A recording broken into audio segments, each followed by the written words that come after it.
September. You'll be writing paper 1, which is called Physical Geography, where we're doing climate and weather. And we also do geomorphology with 30 marks of map work.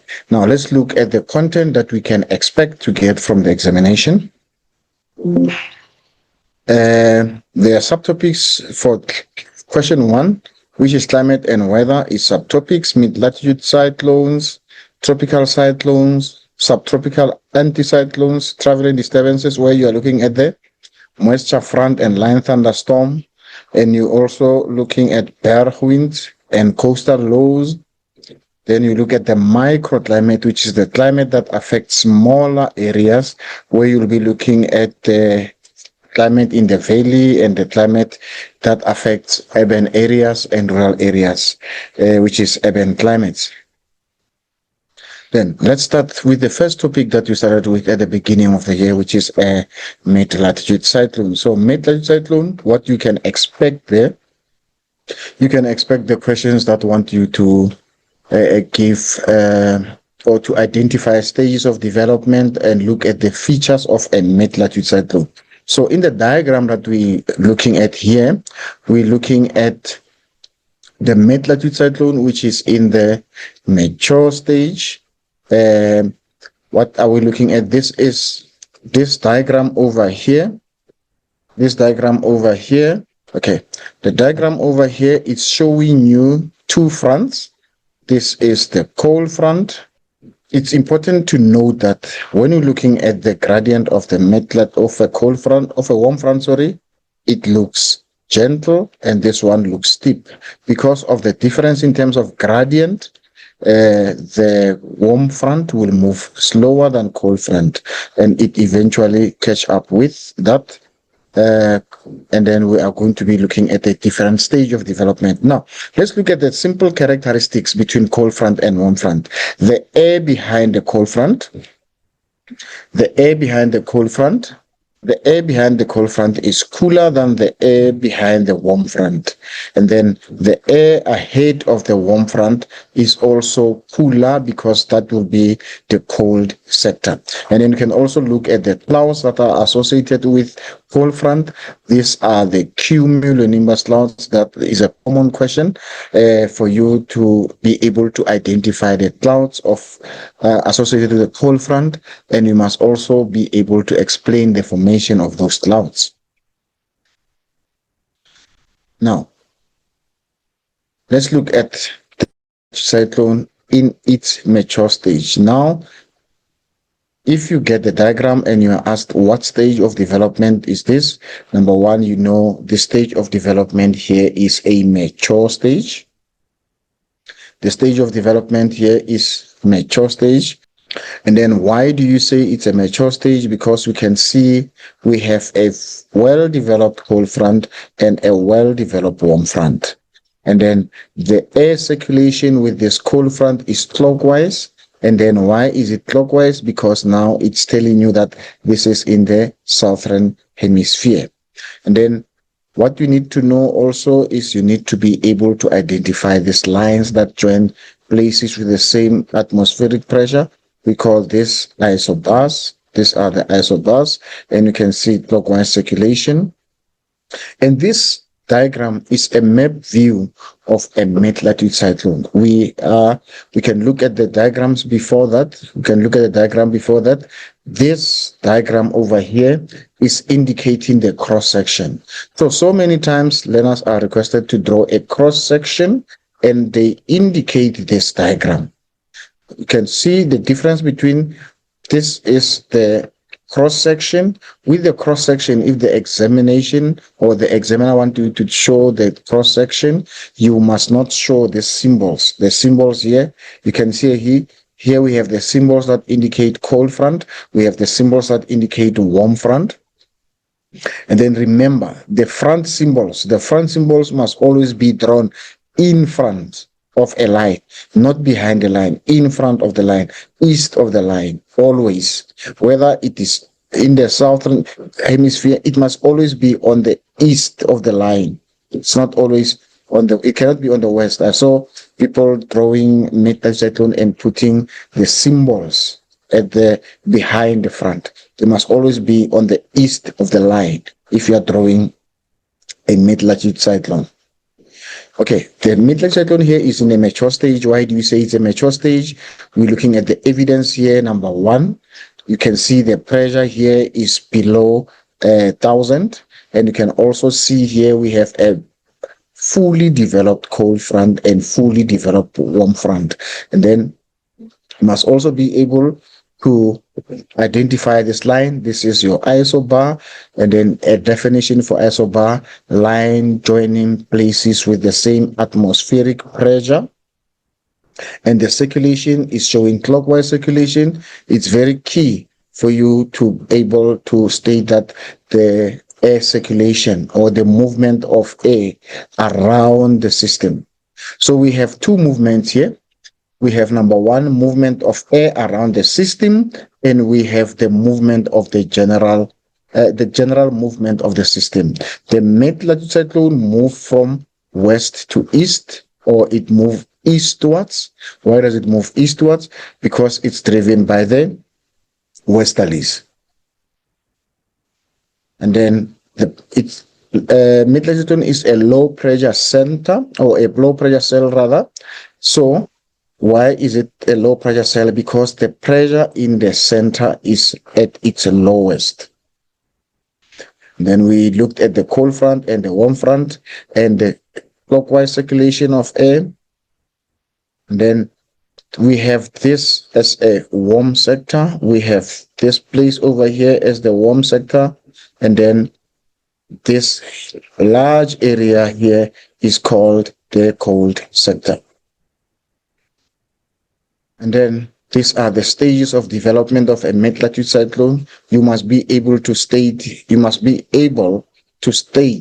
or to identify the stages of development. There you have your initial stage, your development stage, and you have your mature stage. It's the same stage that we've been looking at in the previous diagram or previous slide. And then we have this stage. Also, you must be able to explain what happens in this stage. This stage is called occlusion stage. How does occlusion stage occur? Or why does occlusion stage occur? The occlusion stage occurs when the cold front catches up with warm front. And then the question is, why does the cold front catch up with warm front? Is because cold front travels faster. And why does cold front travel faster than warm front? Is because cold front has got a steeper gradient than a warm front. And as you can see now, when cold front catches up with warm front, you are going to have cold air, which is the cold sector. Then you're going to have warm air ahead of the cold front, but which is behind the warm front, which is the warm sector. But the air here should not be cold. You must change this. This air cannot be cold. This air cannot be cold. This air should be cooler, because now the cold front caught up with the warm front. The cold front caught up with the warm front. So if you have warm air and then you have cold air, when they mix, they cannot remain cold, because it's warm and cold. So it's going to become cool. The temperature will change. In the occlusion stage, the air ahead of the warm front will not be cold. It cannot be cold. It's going to be cool, even though the entire sector here, it is the cold sector, but the air ahead of the warm front will be cooler than the air which is found behind the cold front. And then what is important again, you could get the question, what identify or what do we call the linked mid-latitude cyclones, or the mid-latitude cyclones that are following each other? It is called a family of depression. This is, we have cyclone 1, cyclone 2, cyclone 3, there you have them like that. And now An examiner can ask you, or in examination you can be asked to identify between these three mid-latitude cyclone, which one is older or which one is younger. So the one which is further to the west will be the youngest one, and the one that is further to the east will be the oldest one. Now, how would we identify with evidence which one would be older?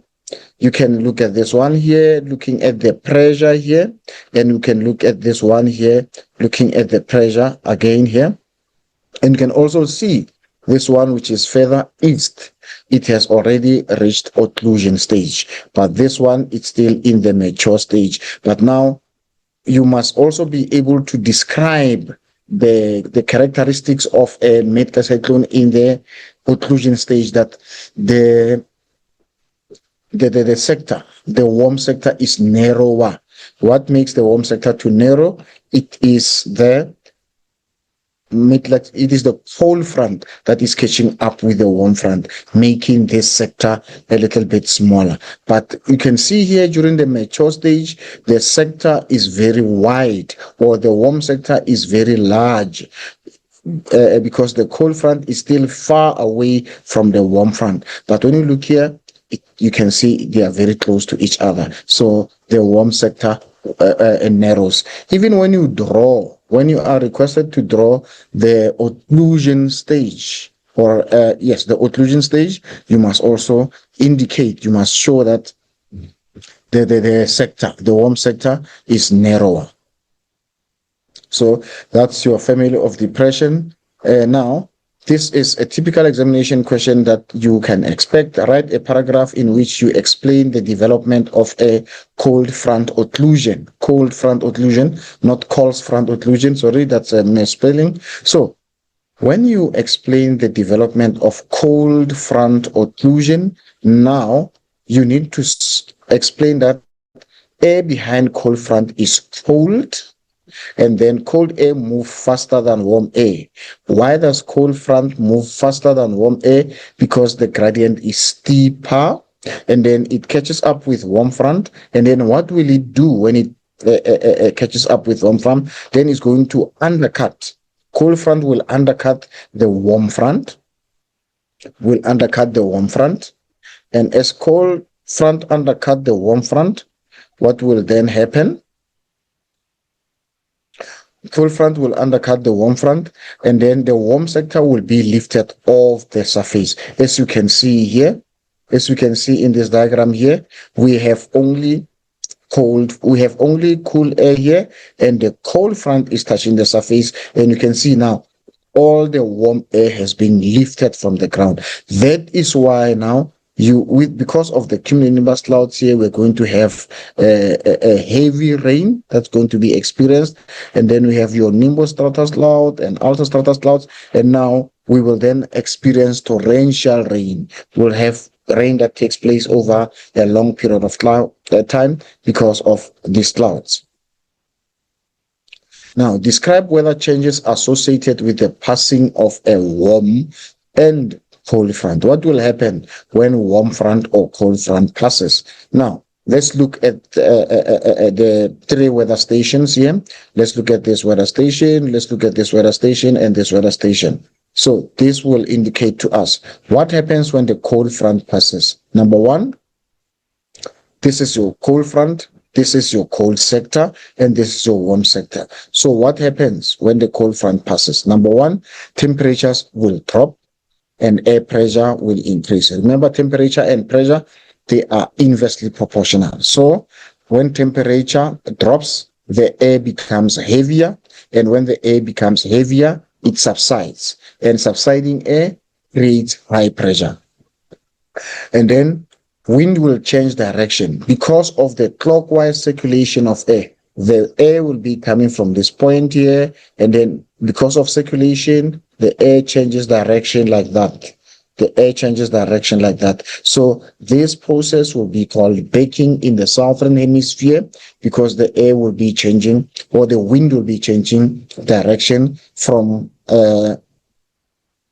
because of this circulation, or because of this clockwise circulation. And then the cloud cover will increase. We are more likely to have overcast condition, and then we will have heavy rainfall, and then this will have also impact in the environment. So many times you have a question in examination that asks you to describe the impact or discuss the impact of mid-latitude cyclone on the impact that the cold front of a mid-latitude cyclone will have on the environment or physical environment. Now, when speaking of physical environment, remember, we're only referring to natural features.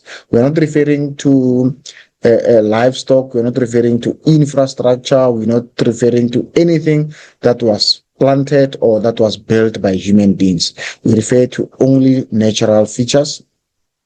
Like we can say the impacts of cold front or the impacts of mid-latitude cyclone will be soil erosion, and you can say it also destroy natural habitats. You cannot say it destroy crops, because crops are grown by people, so they are not natural. You cannot say it's going to destroy roads, telephone lines, electric poles, electric connectivity. You cannot say anything that is relating to what people have made. You can only restrict it to natural environment. You can talk about destruction of habitats. You can talk about disruption of ecosystems. You can talk about soil losing its fertility, but nothing that is not natural. Only talk about natural features. You can have, number one, I said, soil erosion is one fact. And then after soil erosion, you can also add another fact on soil losing fertility. Even if you're talking about soil, but you are referring to different facts about the soil, then you can say it's going to destroy, or it's going to result in the destruction of natural habitats. Then you can also say it will result in, you can say it results in destruction of ecosystems. So natural habitats, ecosystem, you only refer to natural impacts. You don't refer to anything. Now, let's look at the warm front. This is the front that you get an examination question that they ask you which front hardly ever affect the weather of South Africa. This is the warm front. The warm front doesn't have more impact in the weather of South Africa. But when the warm front passes, what will be the impact? It will result in, or what will be the weather conditions associated with the passing of warm front? The temperature will rise because the name says warm front. It means warm front is leading warm air. So once it passes, temperature will rise to maximum, air pressure will drop, because now the air is warm, it is lighter, and therefore it's going to rise. And therefore that is why we're going to have air pressure being lower or dropping to minimum. And then wind will change from northeast to northwest. That is all again because of clockwise circulation of air.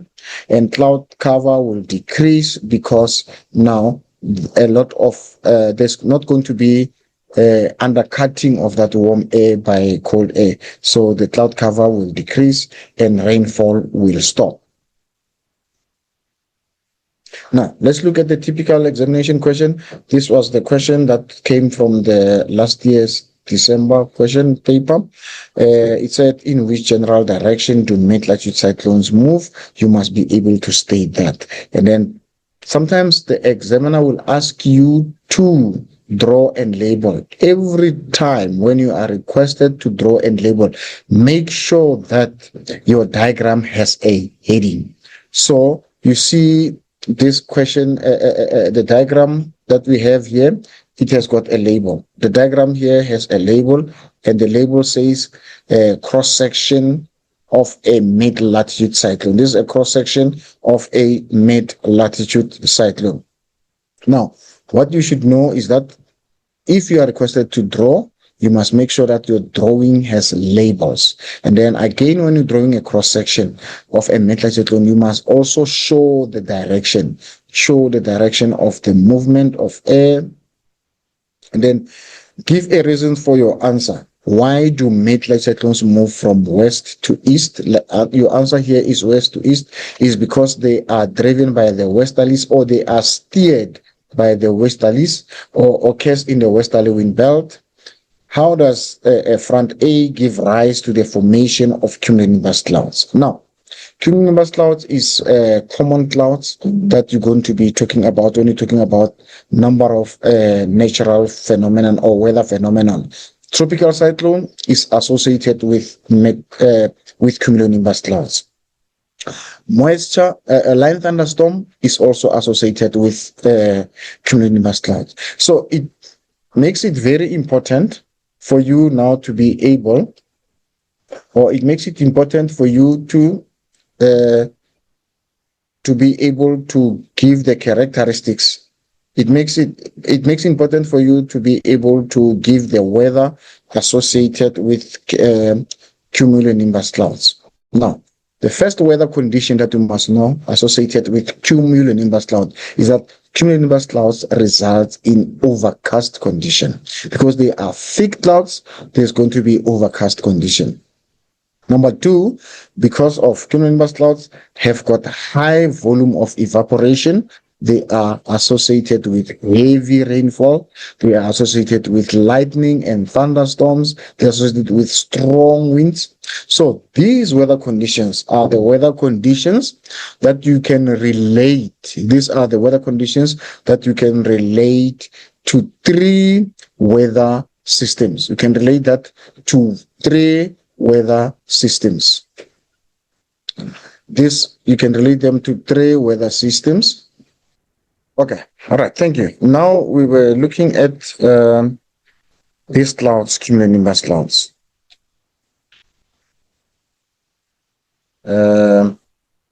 Cumulonimbus clouds are very important kind of clouds because in geography we have three phenomena, with the three weather phenomenon that are associated with cumulonimbus clouds. Number one is the mid-latitude cyclone that we are looking at here. Then it is the tropical cyclone, and it is the line thunderstorm. So these three weather phenomena,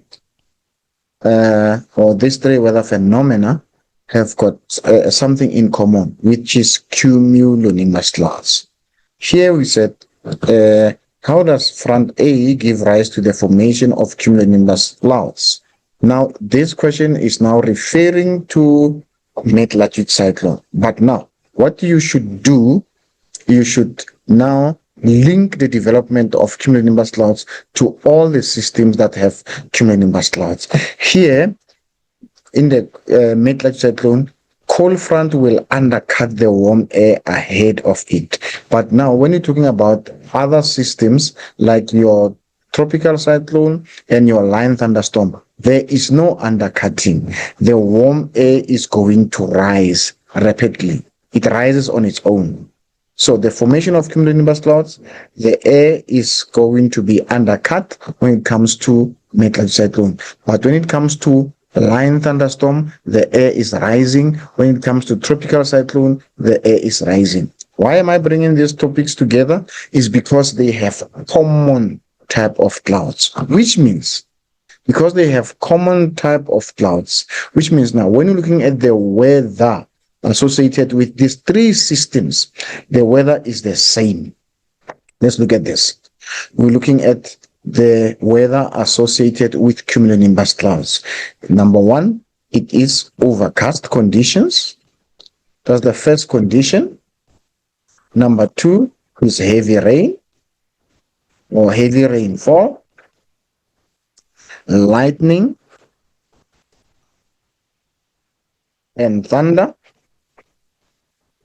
Now, if you write an examination and you are requested to give the weather conditions that we would expect if the question is on tropical cyclone, mid-latitude cyclone, or line thunderstorm, because they have or they are associated with similar kind of clouds, the common answers will be overcast condition, heavy rainfall, lightning, and thunderstorm. It doesn't matter.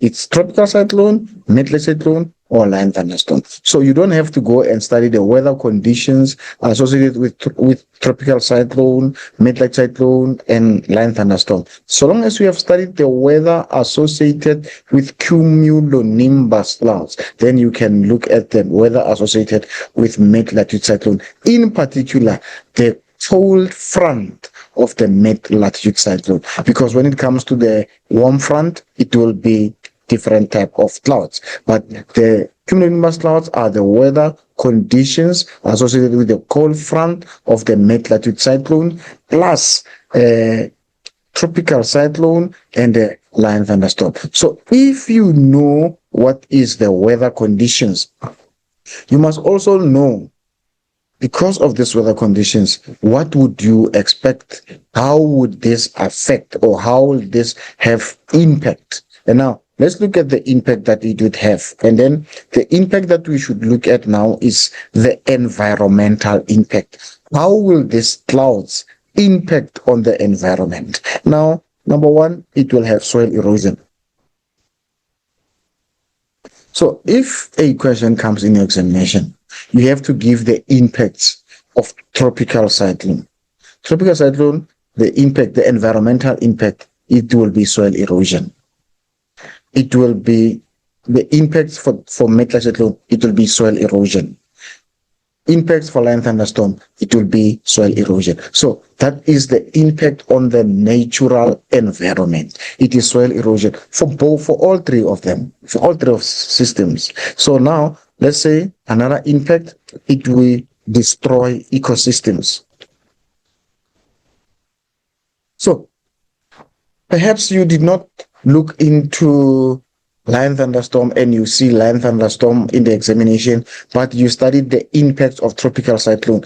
They will have the same impacts. They will have the same impact. So they will destroy ecosystem. Why destroy ecosystem? Because they have the same type of clouds, and the same type of clouds will have the same type of weather conditions, and the same type of weather conditions will have the same environmental impact. And now we can talk about habitats.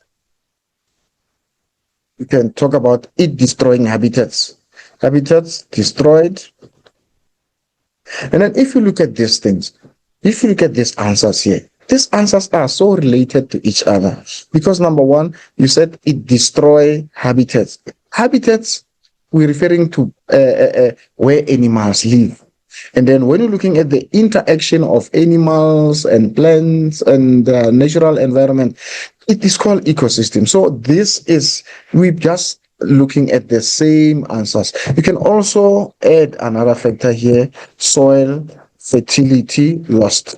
Soil fertility lost. So if the soil is eroded, the topsoil contains minerals or nutrients, so the nutrients will be washed away. So these are the fact, or these are the impacts. These are the impacts that mid-latitude cyclone, tropical cyclone, or line thunderstorms will have on the natural environment.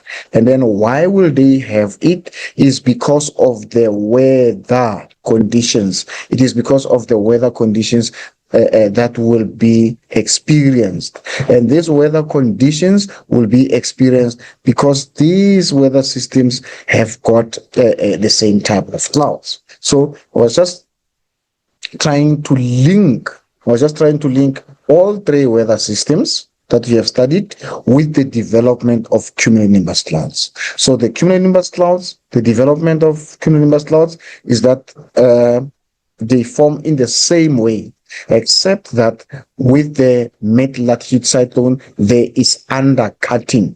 There is the undercutting of cold, of warm air by the cold front. So Here there is undercutting, but with tropical cyclone, mid-cyclone, the development of cumulonimbus cloud is that there is going to be a rapid rising air and air rising higher, and then there's going to be condensation. So the subsequent processes are all the same. The only difference here is that there is no undercutting with the with the tropical cyclone and the line thunderstorm, but the formation is the same.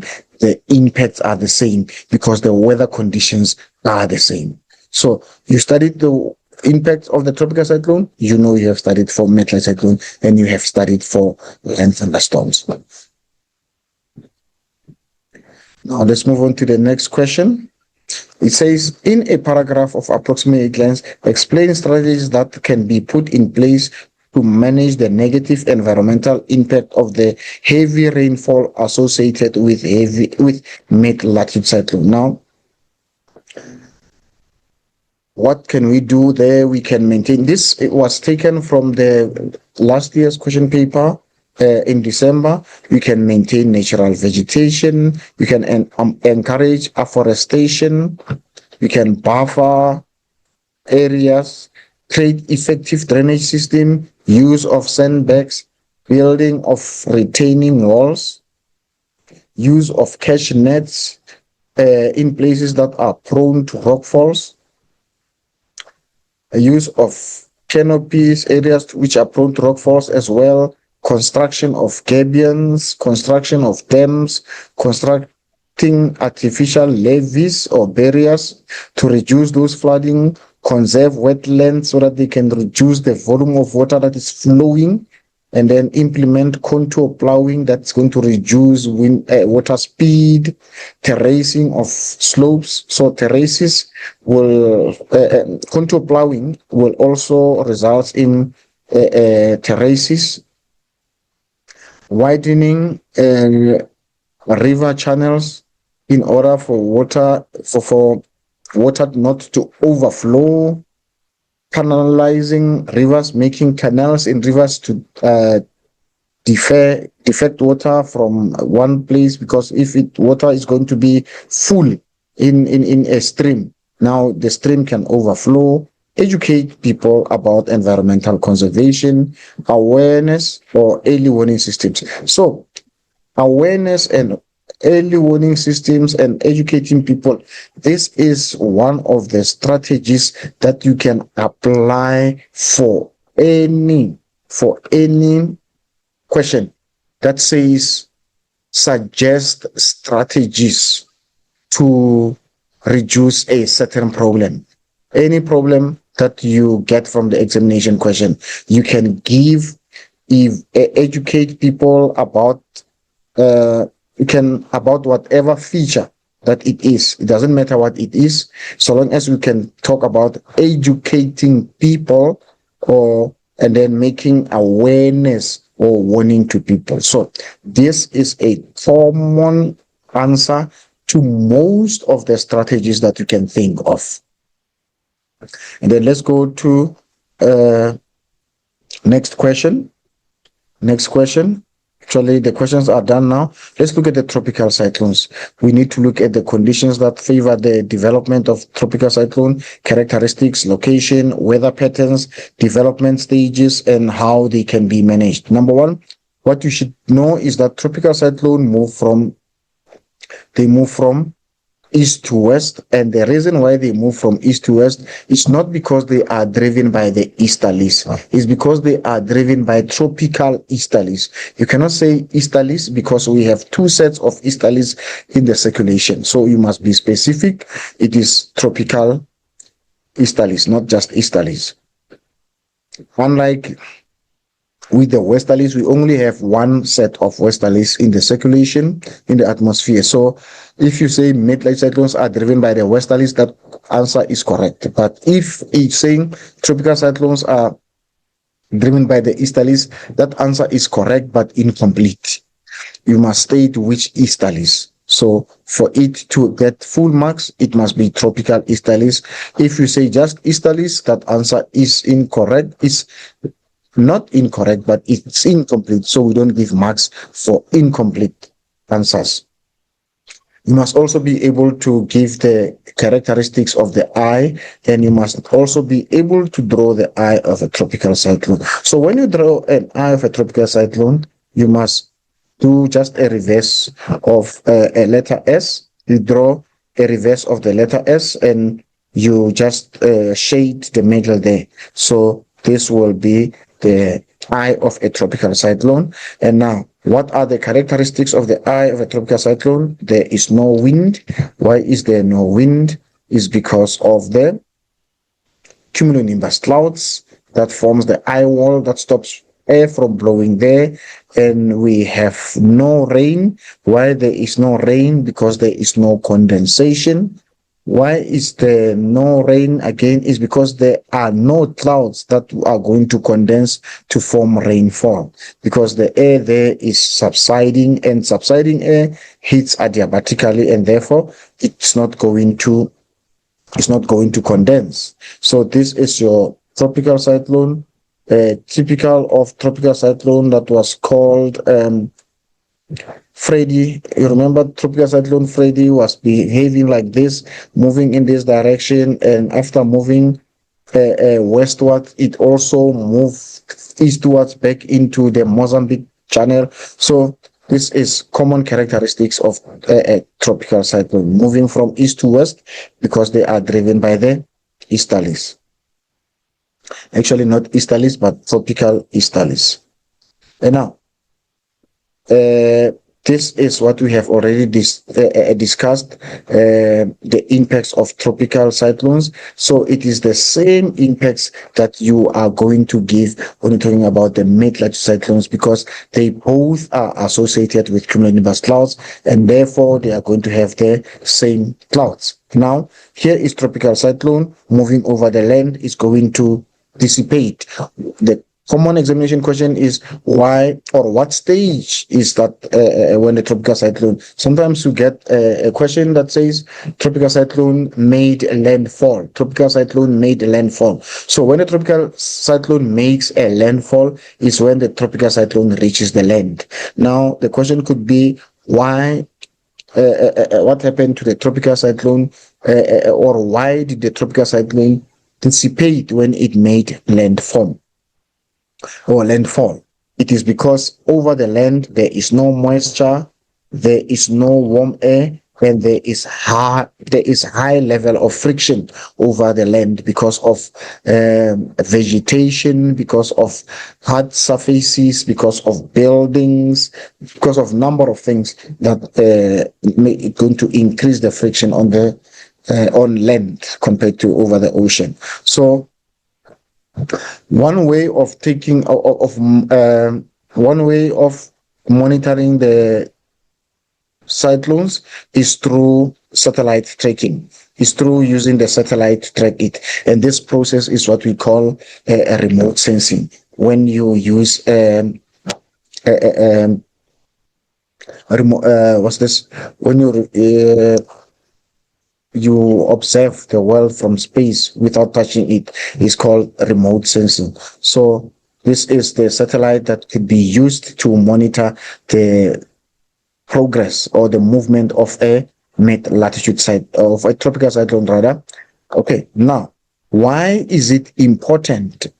Why is it important, and why is it effective to use a satellite when you track tropical cyclones? Is because data is received in real time. So the data or the information that you get from the satellite, it is going to tell you what is happening at that particular time. And then data can be monitored every hour, every minute. So it is also real-time monitoring of data. It can determine intensity. So you can use a satellite to check the intensity. That is it category 5 tropical cyclone? Is it category 4, or is it still in a storm? It's still a storm, not a tropical cyclone. So it is very important. And then after knowing the intensity of the storm, it will then alert, or the authorities will know what to do, because they would have to prepare adequately for whatever strength of cyclone it is. And then it is also important because the satellite can be used to predict the path, even though the path of a tropical cyclone is very erratic. Tropical cyclone's path is erratic. It's not easy to predict, but we can use the satellite to just try to catch up with the occurrence and the movement and the speed at which it is going. And then satellite image also cover a large area, so it helps to tell and warn people that could be in danger, and it also warn the authorities what steps to take next. Now let's look at subtropical anticyclones and associated weather. So here, what are we going to look at? We're going to look at factors that influence climate of South Africa, the line thunderstorm, and South African berg winds. This we call traveling disturbances. Now, so what we have there, we have high pressure systems. It's very important that you are able to identify them. So the question could say, identify the high pressure A, B, C. You must know their names. This is South Atlantic, this is South Indian, and this is Kalahari. And then what you should know again is their movement in the atmosphere. The South Atlantic and South Indian, they both move northwards, north and southwards. They move northwards and they also move southwards. But with Kalahari high pressure, it moves up and down in the atmosphere. It moves up and down in the atmosphere. We'll look at the next diagram that shows that. So on the east we have South Indian, and then South Indian is associated with warm Mozambique current, and therefore the air on the east will be warm and moist, and the air on the west, because it is influenced by Benguela current, it will be cold and dry. Now, let's look at the cross section. So what we're looking at here, we're looking at this is the map view and this is a cross section. So these two diagrams are indicating winter season. So here, this diagram is showing us the cross section of the interior during winter. So during winter, what is happening? The inversion layer is below the escarpment, and therefore warm moist air cannot reach the interior, and therefore it results in dry conditions. Now, because of this condition, it is winter, which means now, as you can see, it means now the temperatures in the interior are low. Because of low temperatures, now the air is heavy and it is subsiding. Now, the air will be blowing from the interior. The air will be blowing towards the coast. Now, the question will be, what do we call the air that blows from the interior to the coast? Is it offshore or is it onshore? So this will be offshore winds. So during winter, we experience offshore winds because the pressure is higher in the interior and it is lower at the coast. So the air blows from the interior to the coast, and then what do you call that air? We call it offshore wind. And then these offshore winds that occur in South Africa, they have the name that we call berg winds. We call them berg winds. These are the hot, dry winds that blow from the interior to the coast during winter. They are hot, dry winds. Now, an important question that to be asked is, we said during winter the temperatures are low, but now why are berg winds hot? Because it's a known fact that during winter the temperatures are lower in the interior, but we said berg winds blow from the interior to the coast, and berg winds are hot and dry winds. Why are they hot? Is because of adiabatic heating of air. Berg winds are hot because of adiabatic heating. And then why are they dry? Because they blow from the dry land. The winds blow from the dry land. They are offshore winds. So they are dry because they're coming from the dry land. Remember, the air assumes the characteristics of the surface that it is blowing on. So that's why the winds are hot and dry. And now, let's look at these two diagrams now. What is the season here? We said the season here is winter. Why do we say it is winter? Because number one, we can see the high pressure cells are closer or have moved northwards, or they are closer to the land. They have moved northwards. And the interior is dominated by Kalahari high pressure, or Kalahari high pressure is dominating the interior. And now when you're looking at the cross section, is the same diagram. When looking at the cross section there, we see now the inversion layer is below the escarpment. And now we also have the coastal low. Coastal low is further east. Remember, coastal low, they develop on the west side. They develop on the west side during summer, and they travel along the coast. They travel along the coast to the east during winter. So when you see coastal low here, westwards, you must know that the season there is summer, because they develop in summer on the west side, and they move towards the east during winter. And then sometimes you'll also get what you call a cold front here.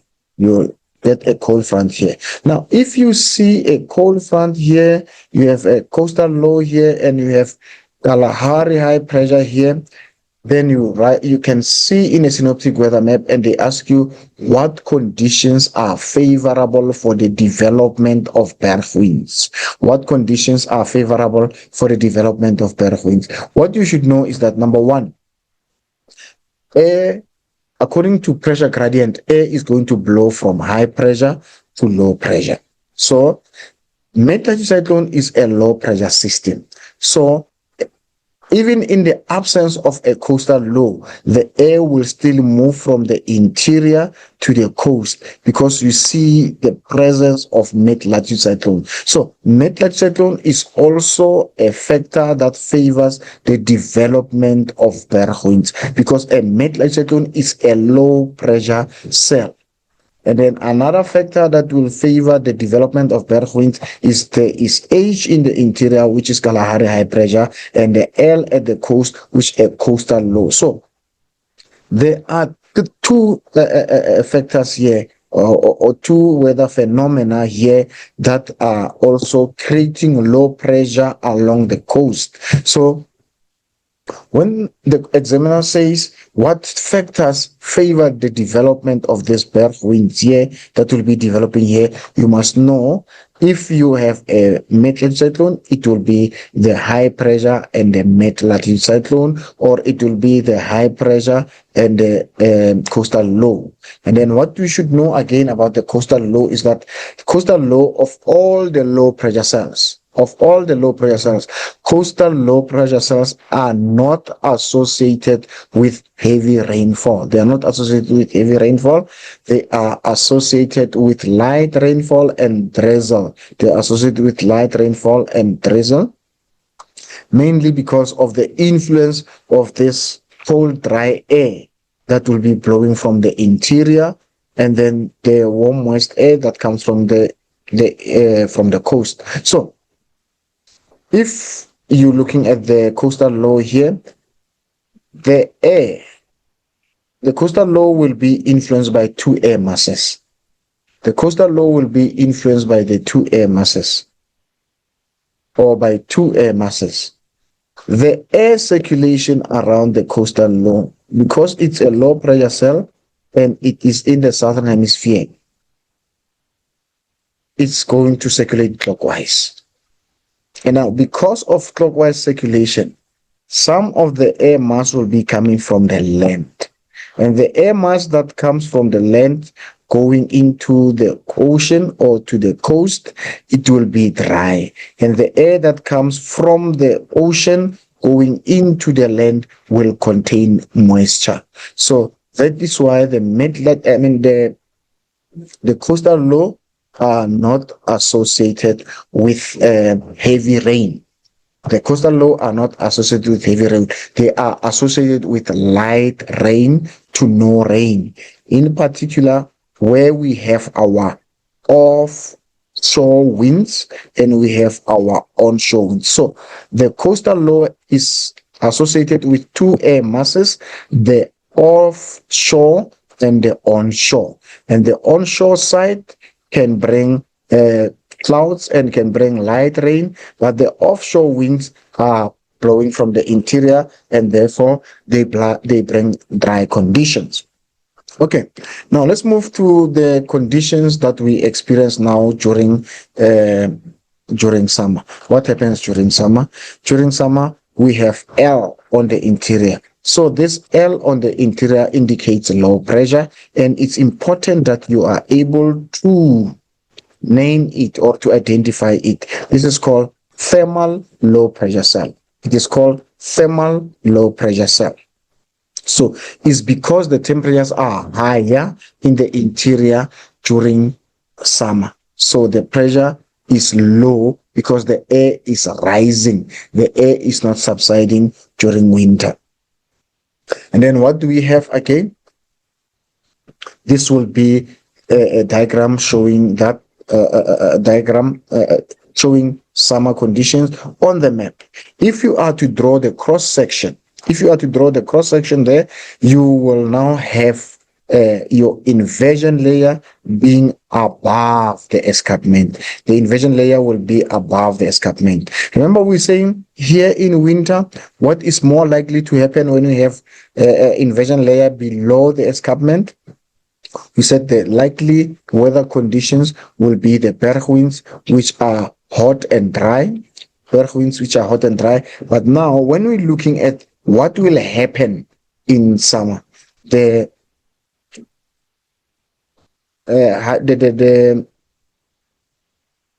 high pressure cells, the South Atlantic and the South Indian, are further away from the land. So it means they are not blocking the warm, moist air from entering the interior, or what do you call it? We call it maritime air masses. It's maritime. Why do you call it maritime air masses? Because it's influenced by the rain, not by the rain, man, by the ocean, sir. So I'm ahead of myself when I'm saying it's influenced by the rain, because I want to talk about rain in the next 2 minutes. So now, when the high pressure cells moved further away from the land, because when they were here during winter, they were blocking the maritime air mass from entering the interior. Now, when they get here, what is happening? The warm air, not necessarily the warm, but the maritime air masses, which means the air from the ocean. It can be the cold ocean or the warm ocean. It is still maritime because it's air that comes from the ocean. So, what will happen here now? The warm, moist air, this air here is warm and moist. This air here is cold and dry. They will move towards the interior. So when the two air masses move towards the interior, because the high pressure cells have moved further south, allowing these two air masses, the two air masses are going to move further into the land. And when the two air masses move into the land, the cold and dry air will do the same. It's going to undercut the warm, moist air and force the warm, moist air to rise higher in the atmosphere. And this air is going to rise rapidly. And what is going to happen? Condensation will take place. And after condensation, we will have precipitation, which is heavy rain, line thunderstorm. We're going to have line thunderstorm. And you must know that the line thunderstorm have got more impact because they are blowing over a larger area, and they are also taking place over a longer period of time. So that is the why the line thunderstorm will develop. So during winter, there are high chances of berg winds because the inversion layer is below the escarpment and the pressure is higher in the interior, and therefore air blows from the interior to the coast. But during summer, what happens? The South Atlantic and the South Indian high pressure cells are lower, that allow maritime air masses go into the interior, and then cold dry air is going to go beneath, or it's going to wedge or undercut the warm air, forcing the warm air to rise rapidly, condense. After condensing, we're going to have line thunderstorm. And line thunderstorm, the impacts are going to be the same impacts as we discussed earlier, because the line thunderstorm, they are associated with cumulonimbus clouds. So you can also be looking at what will be the impacts of line thunderstorm. So the environmental impact will be the same. It will have soil erosion. It will destroy natural habitats. It will make the soil to lose fertility. But you must be careful, because the examiner could be looking for something different. The examiner could be saying, what will be the impact of a line thunderstorm for the farming communities? Now, if they say the impacts on the farming communities, then you can bring all the impacts, both natural impacts and or the impacts on the natural environment and the impacts on the man-made, because the question says the impacts on the farming communities. So you must be careful. Read the question thoroughly. Read your question once. Read it for a second time, and you read it for a third time. Then you can start answering the question, being very sure. There's nothing that's going to disadvantage you more than you not reading the question. You must make sure that you understood the question before you can start answering the question. Like in tropical cyclone, the examiner could ask you the impact of tropical cyclone for the coastal environment. So when they say the coastal environment, you must know you can also add man-made environment like the harbor, the infrastructure. So you can add all those things. It depends on the question. So please make sure that you understood what you are supposed, and underline the key words of the question, underline the instruction. Does it say explain? Does it say state? Does it say list? So you must make sure that you understood what the question said. And then on what? Is it on economy? Is it environmental? Is it physical environment? Is it coastal environment? Is it on farmers? Is it on communities? So be careful. Make sure that you don't answer a question according to a previous question. You answer your current question. Don't look at this question was asked previously, and then you think the question was asked previously. Yes, it could have been asked previously, but it was specific to something. Make sure that you read that question and you understand the question. Now, let's look at the animated development of line thunderstorm. So the examiner, you could be asked to give the characteristics of this air mass. These two air masses, you must know this air mass is warm and moist. This one is cold and dry. They blow towards each other. They cannot mix. Because they cannot mix, what's going to form between them? It's a front. What is a front? A front is a boundary between two different air masses. And now, how do we differentiate between these two air masses? We differentiate them according to moisture content. We differentiate them according to their moisture content. So we're saying this air mass is cold and dry. This one is warm and moist. Sometimes an examiner can just ask you a question, give characteristics of the air mass here, air mass A and air mass B. You can just say this is warm and moist, this is cold and dry.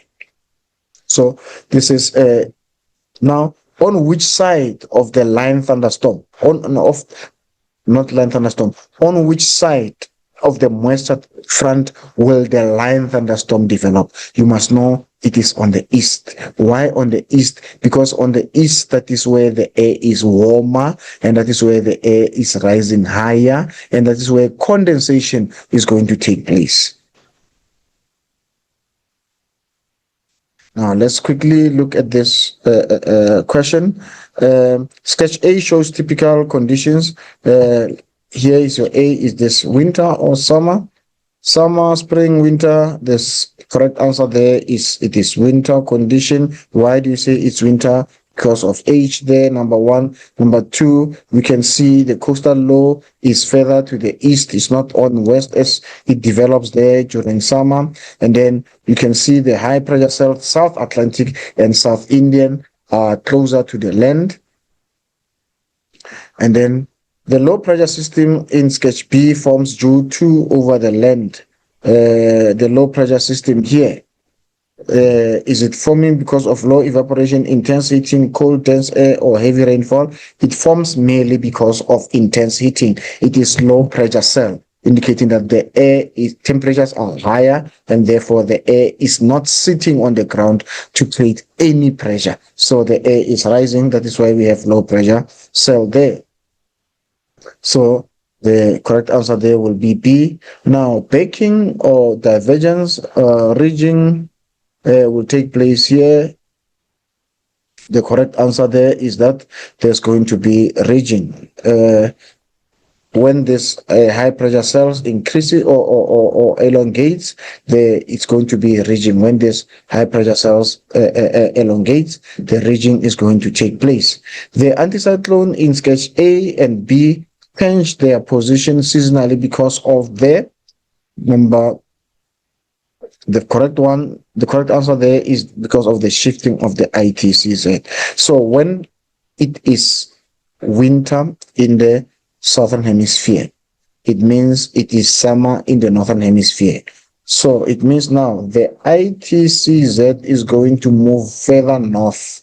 So the high pressure cells are going to follow. The high pressure cells are going to follow the ITCZ, and therefore they are going to move northwards. Now, when it is winter in the northern hemisphere, it means it is summer in the southern hemisphere. Now, the ITCZ is going to move lower or southwards, and now the high pressure cells are also going to move. So you can see that the position of the ITCZ, but remember, ITCZ is not found in South Africa or Southern Africa. It is found at the equator. So along the equator. So I am just trying to emphasize the fact that the ITCZ is going to move further south during summer. It will not be at the Tropic of Capricorn here. It will not be at the Tropic of Capricorn. It is Tropic of Capricorn down here. So I am simply showing you in terms of the movement. I'm just doing exaggeration in terms of the position of the ITCZ, but it will not be close as this. So I'm just simply showing you why did this high pressure cells move southward. It's because they were influenced by the ITCZ that was going southwards. But remember, it will be closer to the equator, further high there. It's not even here. It's going to be closer to the equator, further north here. I was just simply showing that. So this is not to any scale. Okay, let's continue with our questions. The South Indian anticyclone in sketch B is likely to feed more moisture over the east coast in comparison with sketch A because number one, because of the fetch, because it has a large fetch or large distance. It's because of the large distance. Okay. This answer is correct, but it is not answering the question. So This high pressure cell, it is also called a blocking high pressure. This high pressure cell is also called a blocking high pressure cell. So I'm looking at this option here. It is also called a blocking high pressure cell. Why do we call it a blocking high pressure cell? Because it can reach and stop the metal cyclone from going into the land. It's all from moving further into the land, so it can reach there and stop mechanism from moving, or cold front from moving further into the land. So that is why it is also called blocking high pressure cell. But the correct answer here, because the question says the South Indian anticyclone in sketch B is likely to feed more moisture, is because of the larger fetch. So it fetches water from further place, and therefore because of longer distance that it travels, it means it's going to bring more water into the interior. Now the next question is, the low pressure system in sketch A will move in a what direction? The low pressure system in sketch A. So what is the low pressure system in sketch A? The low pressure system in sketch A is called thermal low. You must be careful. These are two different low pressure systems. In sketch A is coastal low. It moves along the coast. But in sketch A, the low pressure cell there is a thermal low. It's thermal low. This one is coastal low. Is coastal low. So these are two different low pressure system. Please don't confuse them. And then the question here, the low pressure system in sketch A will move in a what direction? In a what direction? So it's going to move in a easterly direction. Easterly direction. So it's going to move eastwards, in an easterly direction, but it does not move straight eastwards. It moves along the coast. It moves along the coast, but in the easterly direction.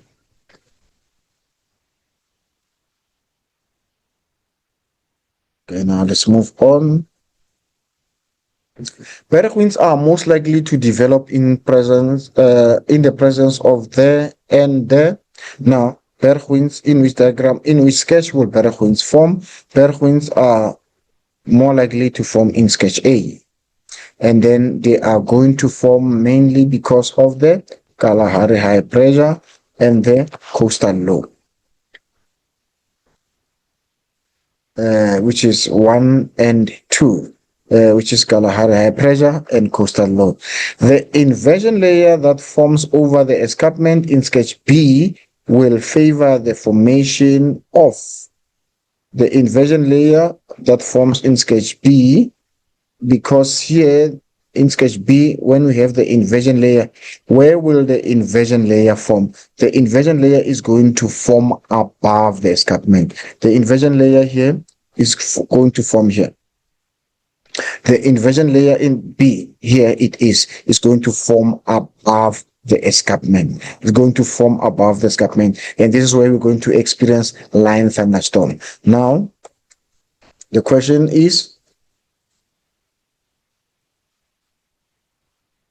the inversion layer that forms over the escarpment in sketch B will favor the formation of and what? Of the rainfall and hail, because it is going to result in what we call line thunderstorm. It's going to result in line thunderstorm. Now, let's look here at the questions that were based on line thunderstorm. According to the extract, in which season do line thunderstorm commonly form? It should be during summer. Describe the temperature and moisture content of wind A and wind B. This is wind A this side, and this is wind B this side. We have already given the characteristics. We said this one is cold and dry, this one is warm and moist. And then explain why the heaviest rainfall occurred closest to the moisture front, as evident in the... Now, this is where there is a lot of moisture. Then the moisture is going to decrease when you move further away from the cumulonimbus clouds. Explain the negative or physical impact of line thunderstorm. We have already spoken about the impact of line thunderstorm. what are the impact of line thunderstorm? The impact of line thunderstorm, because line thunderstorm is associated with cumulonimbus clouds. So all you need to know is you need to look at the impacts of cumulonimbus clouds. Remember, we spoke about heavy rainfall that's going to result in flooding, that is going to destroy natural habitats. It's going to cause soil erosion. It's going to destroy habitat. So it's the same impacts. The impacts are not going to change. It's going to remain the same. Now, this is South African bergwinds that we are talking about that develop in the interior. This is just an animation of the diagram that we have already spoken about. Now we can look at what we call valley climates as microclimate. So what do we have there? We have the development of, now this diagram, which time is represented there, is showing night time. So what happens during night time? During the day and during the night, we have two processes taking place during the day and during the night.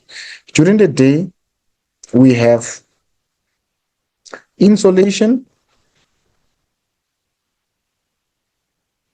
and we have terrestrial radiation.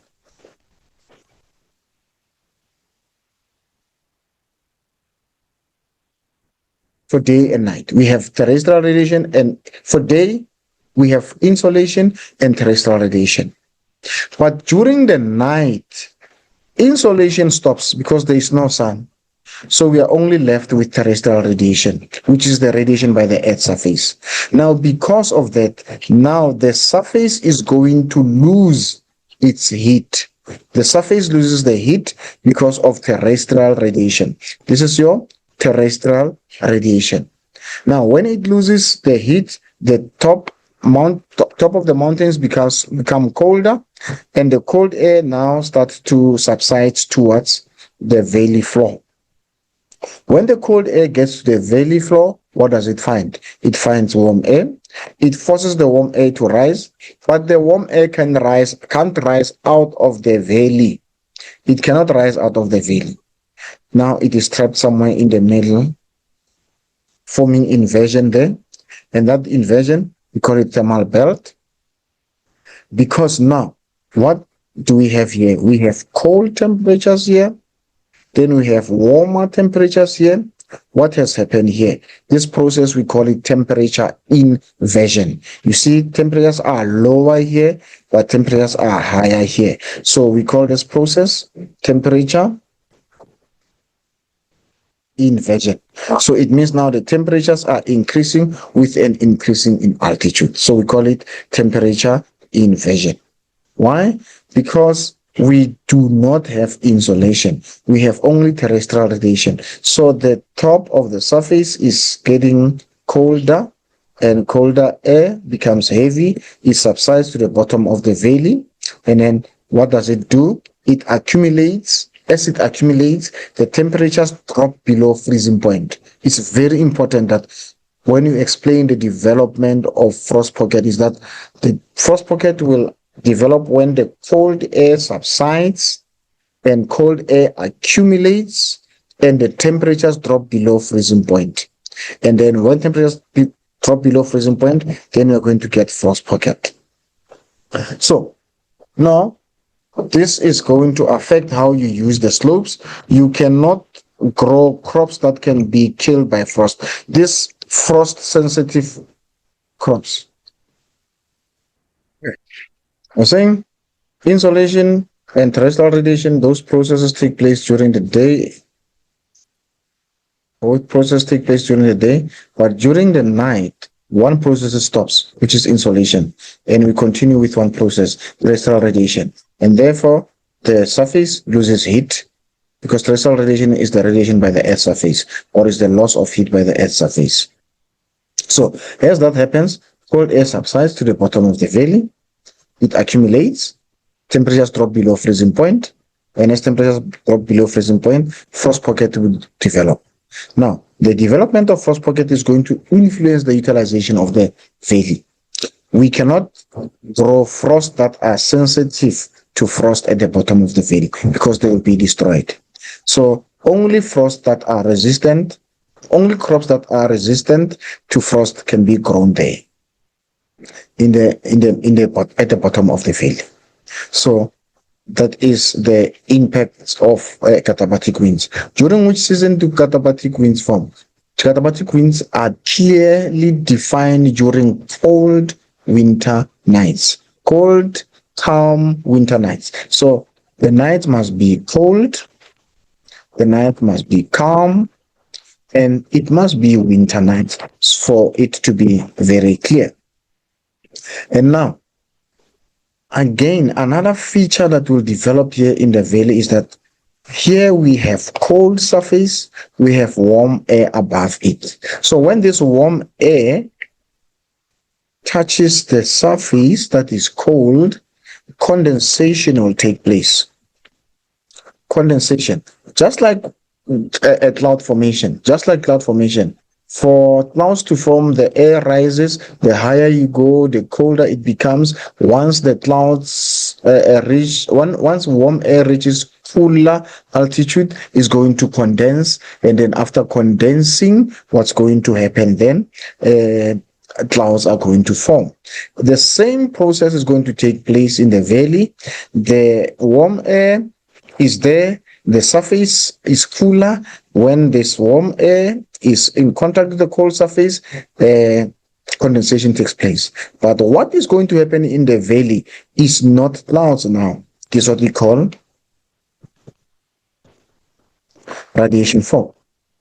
What we call radiation fog. And now this radiation fog is very also important for you to note the impacts of radiation fog. Radiation fog is going to reduce visibility.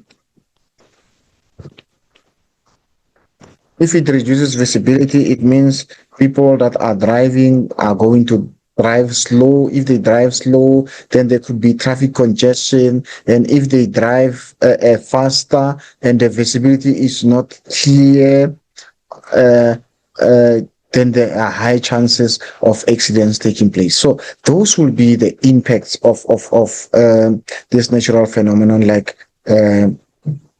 radiation fog. So you can see there we have high pressure there, we have low pressure there, and then this whole process here is called temperature inversion, because the temperature increases as you move up with altitude. Now let's look at this diagram. Name wind 1 in sketch A. Wind 1 is anabatic winds. Wind B is katabatic winds. Name one difference between wind 1 and wind 2. Wind 1, you can see, is the air is blowing up slope, and here is blowing to the valley. And this one takes place during the night. This one takes during the day. Would wind 1 or 2 originate if a higher pressure occurred at the top of the valley? So it is clear that air is going to follow pressure gradient. So which one is going to form when pressure gradient is higher at the valley? So because air follows pressure gradient, it means the pressure is higher here. It means pressure is higher. So it is clearly it's going to be wind 2 that's going to form there. Now, next topic, we're looking at urban heat island. So it's very important for you to be able to define what urban heat island is. Urban heat island refers to the warm urban area surrounded by the cooler rural areas. So you must be able to define it, and you must also be able to state why are temperatures higher in the cities than in rural areas. Now, number one, artificial surfaces that absorb heat, high buildings that are resulting in multiple deflection of heat from one building to another, industrial activities, many cars that produces pollution that absorb heat. So those are the factors why cities are warmer. And then it's important, we were looking at the isobar, and here this is not isobar, it joins places with the same temperature. This now becomes an isotherm. This will become now your isotherms. These are the lines that joins places with the same temperature. So as you can see, this temperature is higher in the city center and temperatures decreases. So you could be asked by the examiner, what is the temperatures in the city center? You can You have to be able to read this and take, and then what is the temperature in the rural area or in the suburbs? You can read that.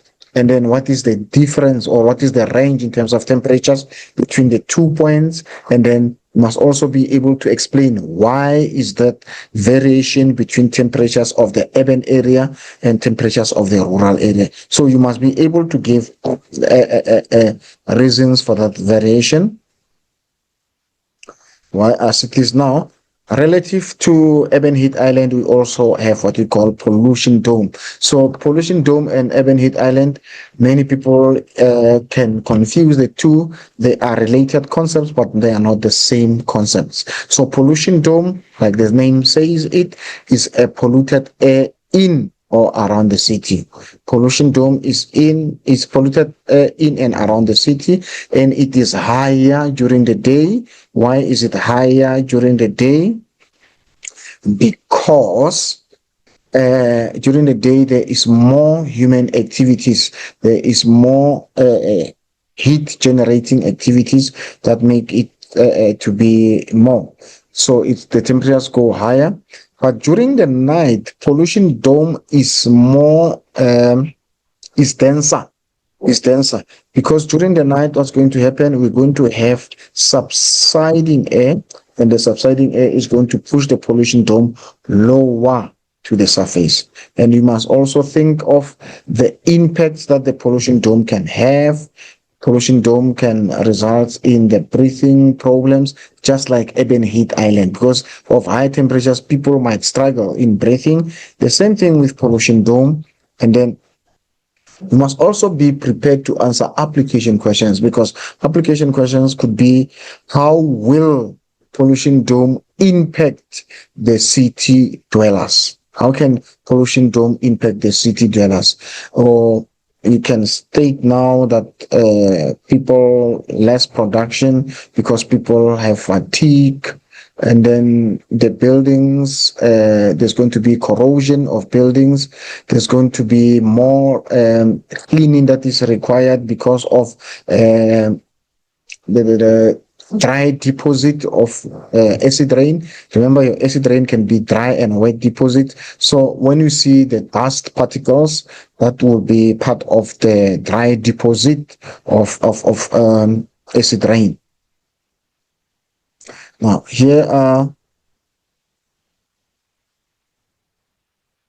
some of the questions that could be looking at the pollution dome. Now we're looking at the diagram. Let's try to answer these questions. Where's my first question here? You can see my first question.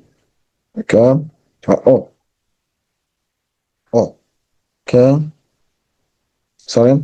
Now, 1.2.5, there's my first question there about pollution dome. Refer to sketch A or B on pollution dome below to answer this 1.25 to 1.2.7. Represent a pollution dome at night. So at night, the pollution dome will be more flatter than that, and it's also lower. It's flatter and lower. So B is the one that represents that.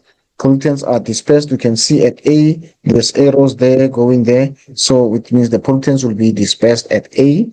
Denser concentration of pollution dome, because now the dome has come down. It means now all the pollution is trapped, is going to be denser at B than at A. Now I want us to quickly look at the strategies to reduce a pollution dome. Number one, we can plant trees, we can do roof gardens, we can do commercial decentralization, meaning that we don't keep a lot of businesses in the city center, because businesses attract a lot of people, and people travel with cars, cause pollution. Industrial decentralization also, industries in one place pollute a lot. We can have tall chimneys so that the pollution is escaping into the higher atmosphere, not being trapped.